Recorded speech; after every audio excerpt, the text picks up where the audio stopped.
Guys अगर आप DSLR लेने की सोच रहे हैं, वो भी अगर 40 या 50,000 के अंडर, तो ये वीडियो आपके लिए बहुत ही ज़्यादा इन्फॉर्मेटिव होने वाली है। इस वीडियो में मैं आपको 5 पॉइंट्स में बताऊंगा कि कौन कौन से फैक्टर्स आपको कंसिडर करने हैं एक डीएसएलआर लेने से पहले। गाइस मेरी पहली एडवाइस आपके लिए ये रहेगी, गाइस आप कभी भी किसी दूसरों को देख के या अपने फ्रेंड्स को देख के इन्फ्लुएंस ना हो डीएसएलआर लेने से पहले, बिकॉज हर आदमी की अपनी अलग अलग रिक्वायरमेंट होती है। हो सकता है कि कोई पर्टिकुलर कैमरा आपके लिए बहुत अच्छा है तो दूसरे के लिए उतना अच्छा नहीं है, और अब हो सकता है कोई दूसरा कैमरा आपके फ्रेंड के लिए बहुत अच्छा हो, वो आपके लिए एकदम रद्दी है, एकदम कचरा है। मतलब गाइस अपना पहला है बजट। अपना बजट फिक्स कर लीजिए। जो भी आपका अमाउंट है उसका 80% आप कैमरा की बॉडी लेने के ऊपर इन्वेस्ट करें और 20% एक्सेसरीज और लेंसेज में इन्वेस्ट करें। बिकॉज आप हो सकता है कि 20,000 में एक बहुत ही घटिया बॉडी ले लें और साथ में 20,000 के बहुत अच्छे लेंसेज आप ले लेंगे, उसका कोई फायदा नहीं निकलेगा। और कंपनी भी ऐसे ही मार्केट करती है, जो कैमरास पुराने हो जाते हैं या आज से 4 या 5 साल पुराने जो लॉन्च हो रखे हैं, उनके साथ किट लेंस के साथ अलग से बहुत बढ़िया टेलीफोटो लेंस या वाइड एंगल लेंस या माइक्रो लेंस दे देंगी, जो लेंस की कॉस्ट होगी अराउंड 15 to 20,000 और आपको कैमरा वो ऑफर करेंगे अराउंड 40,000 के आसपास। ऐसा एग्जाम्पल है कैनन का 750D, जिसके साथ ड्यूल किट लेंस आता है और कैमरे की बॉडी थोड़ी सी पुरानी है एज कम्पेयर टू अभी जो करंट अपनी जनरेशन चल रही है कैमरास की। गाइस अपना दूसरा पॉइंट आता है आपका ऑब्जेक्टिव क्या है कैमरा लेने का। आई मीन हर आदमी का अपनी अलग अलग रिक्वायरमेंट होती है। अगर आप एक यूट्यूबर हैं या अगर एक नॉइस फोटोग्राफर हैं या आप एज ए हॉबी कैमरा लेने की सोच रहे हैं, अगर आप यूट्यूबर हैं या वीडियोस बनाना आपको पसंद है तो आप कैनन के काफ़ी सारे कैमरास ले सकते हैं। और ऐसा सभी को पता है कि कैनन के जो कैमरास हैं वो वीडियोज़ के लिए जाने जाते हैं और नाइकॉन के फोटोग्राफी के लिए, और कुछ सोनी और फूजी फिल्म के कैमरास हैं जो आप दोनों मिक्सअप कर सकते हैं, जिसमें आप अच्छी फोटोग्राफ्स भी क्लिक कर सकते हैं और अच्छी वीडियोज़ भी क्लिक कर सकते हैं। खासकर कैनन का जो ऑटो फोकस है वो बहुत ही शानदार, एकदम कमाल है। आपको अल्टीमेट फीलिंग आएगी उसके ऑटो फोकस के अंदर। और निकॉन का अगर 1 लाख के ऊपर के जितने कैमरास हैं उनके अंदर अच्छा ऑटो फोकस है, उससे नीचे जितने भी कैमरास हैं ऑटो फोकस उनका अच्छा नहीं है। और सेकेंडली कैनन के कैमरास में ऑटो फोकस पॉइंट्स भले ही आपको कम मिलेंगे, लेकिन जो वीडियो के अंदर जो ऑटो फोकस की जो क्वालिटी मिलेगी आपको एकदम कमाल है। जैसा अगर मैं आपके सामने हूँ, अगर मैं 2 स्टेप आगे भी आ जाऊंगा तो कैमरा एकदम with in split of second अपने आप को ऑटो फोकस कर लेगा। तो गाइस अगर आप वीडियोस के लिए अगर जा रहे हैं तो कैनन का 200D जो कि वर्ल्ड्स लेटेस्ट डीएसएलआर है और आज की डेट में बहुत छाया हुआ डीएसएलआर है, हर आदमी की जुबान पे यही नाम है कैनन 200D। और सेकेंडली अगर आप पिक्चर्स के लिए या स्टिल फोटोग्राफी करते हैं या आपका शूटिंग का अगर काम रहता है, ज़्यादा फोटोग्राफी का अगर काम रहता है, तो आप निकॉन का D5300 या D5600 ले सकते हैं। और अगर आपका मिक्सअप काम है, आप एज ए हॉबी डीएसएलआर ले रहे हैं या आप किसी को गिफ्ट करना है एज ए नॉइस फोटोग्राफर, उस व्यक्ति के लिए आप सोनी या फूजी फिल्म का कोई भी कैमरा आप ले सकते हैं। गाइस अपना थर्ड पॉइंट है सेंसर साइज। जी हाँ, आपने अगर आप डीएसएलआर के बारे में थोड़ा बहुत भी अगर जानते हैं तो आपको पता होगा crop sensor, full frame sensor, medium format sensor या 4/3। इसमें जो सबसे बड़ी साइज आती है वो फुल फ्रेम की आती है, सेकंड फिर क्रॉप सेंसर, थर्ड आता है आपका माइक्रो 4/3 या 4/3 जिसको। इससे भी छोटे छोटे सेंसर्स होते हैं जो आपके स्मार्टफोन के अंदर आते हैं। तो गाइस इनकी समझ लेते हैं फटाफट से कि कौन से सेंसर के अंदर क्या क्या बेनिफिट्स हैं। अगर आप फुल फ्रेम सेंसर अगर लेते हैं तो उसके अंदर आपको नाइट फोटोग्राफी बहुत अच्छी मिलेगी। I mean low light images बहुत बढ़िया तरीके से क्लिक करेगा। ISO उसके अंदर बहुत बढ़िया तरीके से आप मैनेज कर सकते हैं। और एंगल ऑफ व्यू जो है उसमें, यानी वाइड एंगल शॉट्स अगर आपको लेने हैं तो आप उसके लिए जा सकते हैं फुल फ्रेम के लिए। सेकेंडली दोस्तों क्रॉप सेंसर जो होता है उसके अंदर आपको बजट अगर आपका कम है तो आप क्रॉप सेंसर ले सकते हैं। प्लस इसके अंदर अगर आपको वाइल्ड लाइफ फोटोग्राफी करनी है तो क्रॉप सेंसर्स आपके लिए मैं रिकमेंड करूंगा।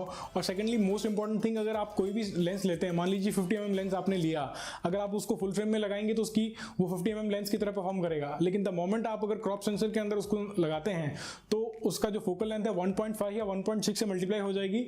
अगर फॉर एग्जाम्पल 50mm की बात करते हैं तो 50mm वाला लेंस 85mm या 80mm लेंस के बराबर काम करेगा। तो उस चीज़ को जरूर आपको ध्यान में रखना है। अगर आप 35mm लेंस लेंगे तो वो 50mm जैसा काम करेगा। तो ये डेफिनेट सी बात है जो आपको अपने दिमाग में रखनी है कोई भी लेंस या कैमरा लेने से पहले। अपनी रिक्वायरमेंट के हिसाब से आपको ये चेक करना है। देन गाइस बात करते हैं माइक्रो 4/3। माइक्रो 4/3 बजट डीएसएलआर के अंदर आपको मिलेंगे 30 या 30,000 के नीचे जितने भी डीएसएलआर आते हैं उनके अंदर आपको माइक्रो 4/3 या उससे नीचे लेने का कोई सेंस नहीं है। अगर आप लेंगे तो आपको लगेगा जैसे आपका पॉकेट बन गया है। तो मैं ये रिकमेंड करूंगा कि अगर आप नॉइस फोटोग्राफर हैं या अभी आपने फोटोग्राफी सीखना स्टार्ट किया है या आप यूट्यूबर हैं तो आप माइक्रो 4/3 को छोड़ दीजिए, आप सीधा क्रॉप सेंसर, या अगर आपका बजट है तो 80-90,000 के आसपास आपको फुल फ्रेम सेंसर्स वाले कैमरास मिल जाएंगे। तो आइडियली आप जाइएगा माइक्रो 4/3 को छोड़ के। गाइस फोर्थ पॉइंट आएगा आपका मेगापिक्सल्स। जी हाँ दोस्तों, ये एक ऐसा वर्ड है जो हर आदमी को इतना हाइप करके मार्केटिंग वाले बताते हैं कि मतलब सब कुछ यही है, एक कैमरा लेना है तो मेगापिक्सल चेक कर लो, बाकी सब बढ़िया है। अगर चाहे कैनन हो, नाइकॉन हो, फूजी फिल्म हो या किसी भी कंपनी का कैमरा हो। और सेकेंडली अगर आपको इसके ऊपर डिटेल वीडियो देखनी है तो आई बटन पे या तो यहाँ या आई गेस यहाँ होगा, जहाँ पे भी आप चेक कर लेना एक बार, आई बटन पे चेक कर सकते हैं।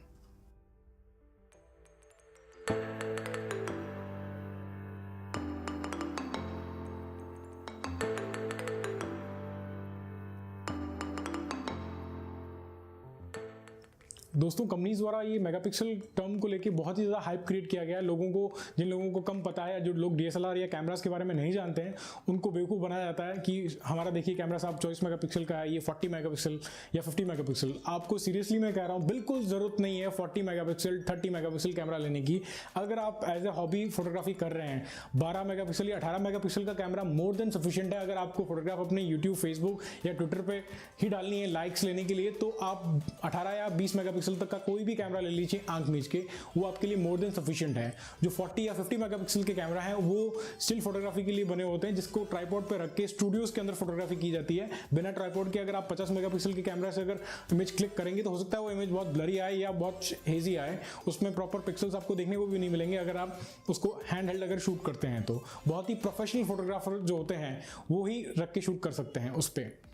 और सेकेंडली जितनी भी अगर आपको प्रिंटिंग का काम रहता है आपका, या क्रॉपिंग का काम रहता है, या आपको बड़े बड़े पोस्टर्स डिज़ाइन करना है, उसके लिए आपको हायर मेगापिक्सल की रिक्वायरमेंट रहती है। बाकी मेगापिक्सल का ये बिल्कुल मतलब नहीं है कि जितना ज़्यादा मेगापिक्सल उतनी आपकी शार्प इमेज आएगी, कोई ज़रूरी नहीं। बहुत सारे फैक्टर्स हैं जो अफेक्ट करते हैं कैमरे की क्वालिटी को, ये मैं अपने दूसरे वाले वीडियो में आपको बता चुका हूँ, आप चाहें तो वहाँ से आप देख सकते हैं। गाइस हम अगली बात करते हैं ब्रांड प्रेफरेंस, जो अपना 5वां और फाइनल पॉइंट है। जी हाँ, हर व्यक्ति के लिए किसी पर्टिकुलर ब्रांड की तरफ अट्रैक्शन होता है, वो बात कुछ हद तक सही है। लेकिन आप जब भी कैमरा लें, अगर आपके पास किसी पर्टिकुलर एक्स ब्रांड का अगर कैमरा है, तो आप अगर अपग्रेड करना चाहते हैं तो मेरा ये रिकमेंडेशन रहेगा आप उसी ब्रांड के साथ जाएं। कारण ये है कि उस ब्रांड के आपके पास ऑलरेडी लेंसेज हैं, लेंसेज का काफ़ी अच्छा कलेक्शन होगा आई बिलीव, अगर आप कैमरा ओन करते हैं। अगर आप पहली बार कैमरा ले रहे हैं तो आप किसी भी ब्रांड का कैमरा ले सकते हैं, like Canon, Nikon, Sony, Fujifilm. Friends क्या यार, चाय पिलाओगे क्या? तो फ्रेंड्स मिलते हैं आपको अगले वीडियो में, तब तक के लिए जय हिंद।